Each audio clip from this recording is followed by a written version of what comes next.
Streamsheets are applications that consume, process and visualize data streams, as well as generate new data streams. They run on servers and offer an Excel-like interface so that you don't have to write any program code. In this example, a controller sends data via MQTT.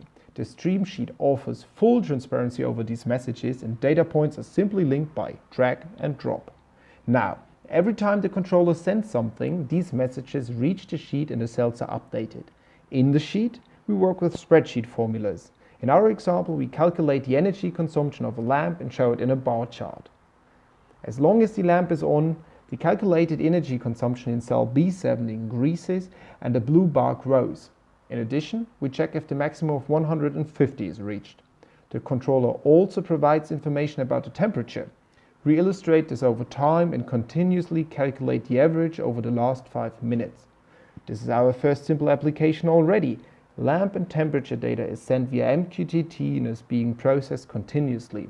Hence, the moving temperature average in B14 and its diagram are constantly updated.